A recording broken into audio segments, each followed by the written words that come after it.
A few months back, we had recommended the 10-episode Netflix drama Maid to many of our friends, and we consider it to be one of the best contemporary works out there to watch. A few days back, we watched Maggie Gyllenhaal's The Lost Daughter and were completely bowled by its theme and courage, and then recommended it to somewhat the same group. And then came a delicate question from more than a few. How can someone who loved and cared for Alex and her journey in Maid relate and empathize with Leda from The Lost Daughter at the same time?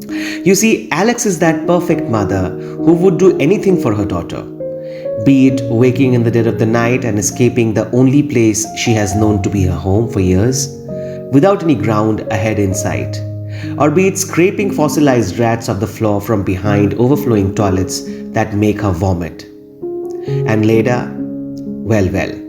She's someone who deserts her kids for years for her personal relief, and much later in life, when asked about how she felt, she says it felt amazing. So yes, the question stands and necessitates some deep diving. Now, the easy way out would be a zoomed out objective approach.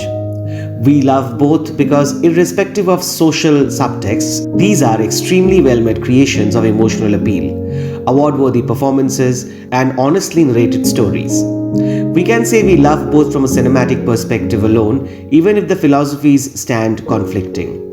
Or maybe if you have a closer look, they do not contrast so much as it apparently seems, and are both amazing depictions of motherhood and womanhood overall. We wanted to celebrate these two great shows from Netflix, perhaps the best web series and feature film of last year, in this comparative analysis of the woman they are built on, through the prism of contrasting motherhoods of Alex and Leda.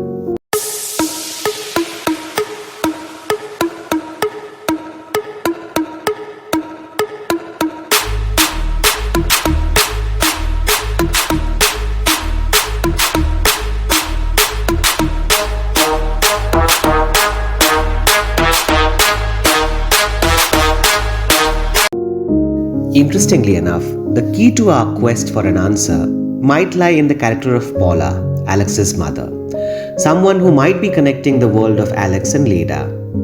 Across the 10 episodes of Maid, we always wish Paula to be that mother figure for Alex, that Alex herself is for her daughter Maddie, and feel constantly frustrated. Not that she doesn't try. She tries to look after Maddie when Alex is not around. She helps Alex to move the furniture into her newly secured place to live, and also shares her RV when Alex becomes homeless with her infant kid. However, despite all that, Paula repeatedly disappoints her daughter, more so in moments when her support would make the biggest difference. Paula disappoints because she tries to fit into a role of a mother or a grandmother that she is not emotionally in sync with it. It doesn't come organically to her as it does to Alex. And that's what the young Leda has to face as well, struggling between her vocational aspirations and keeping up to the constant demands of motherhood. Like Paula, she tries hard, but when pulled by her organic instincts of cerebral satisfaction, she follows her heart. And that brings us to one of the most enduring and least touchable taboos of the human civilization. The mother archetype which embraces Alex and discards Paula and Leda.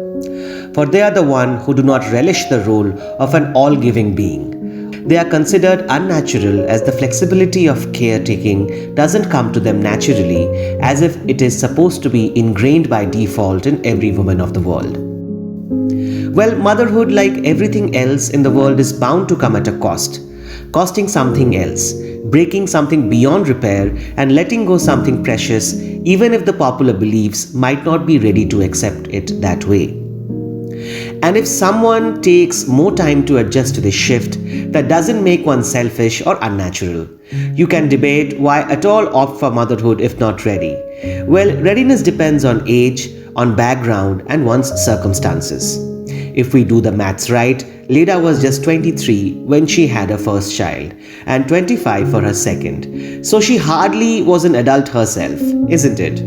And to be ready can also never mean giving it all you have, as continuously society pushes on a woman, leaving hardly any room for the ones who struggle and making villains out of the ones who reject.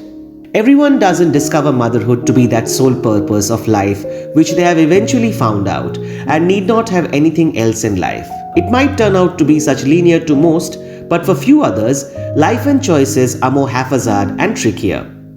The beauty of both the shows is how their narrative structures align to the way their central characters think and process. Maid having a linear, slow and patient flow of narration, much like Alex, and for The Lost Daughter, it's cleverly fragmented narration going back and forth in time, driven by an invisible weight of watching something transgressive as we witness Leda across the film. And the outstanding performances from the four women, Margaret Qualley as Alex, Andie MacDowell as Paula, and Olivia Colman come Jessie Buckley as Leda, elevate our experiences of watching two ends of the spectrum of motherhood on screen. It adds more depth when we learn Andie MacDowell is also real-life mother of Margaret, our beloved Alex. A spectrum. Motherhood might well be so, with different individuals pairing at different frequencies of physical and emotional involvement. And like a beautiful high-pitched music piece, doesn't make a low-pitched rendition inferior, but only differs in tonality. Alex's way of dealing with motherhood doesn't make Leda's struggles unacceptable. Both the creations come from experiences of two women. It's Maid, based on Maid, Hard Work, Low Pay, and A Mother's Will to Survive by Stephanie Land, and The Lost Daughter, based on the novel by, well, guess what? A pseudonymous Italian novelist known as Elena Ferrante. Might be absolutely coincidental, but it's intriguing that Stephanie is a celebrated public speaker, while the creator of Leda is celebrated but from behind the curtains in this world, which is yet to come to terms with choices of a woman and their existence beyond popular images.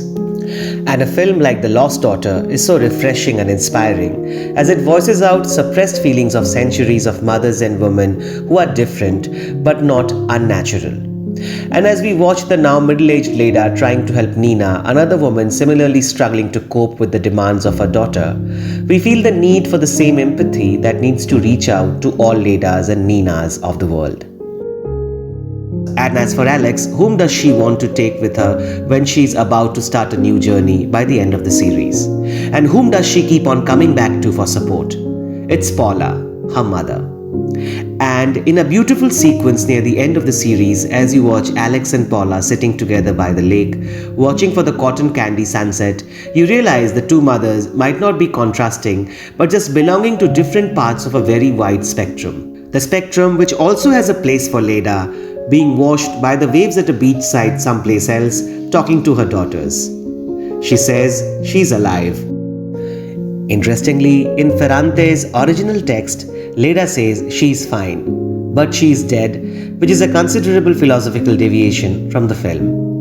It is a difference between someone who has eventually come to peace with motherhood and one who still rejects it. But then Elena Ferrante says that she would never say to a woman director, "This is my book, this is my perspective. If you want to make a film, you have to stick to it." And that's what motherhood is. Perspectives of individuals. No myths, no guaranteed awakenings, but perspectives. And while we hope someday we will get an emphatic on-screen portrayal of the perspective of the ones who reject, in the meantime, we adapt ourselves watching Maggie Gyllenhaal's Leda, who is still working her way out of being under siege of crushing responsibility of motherhood.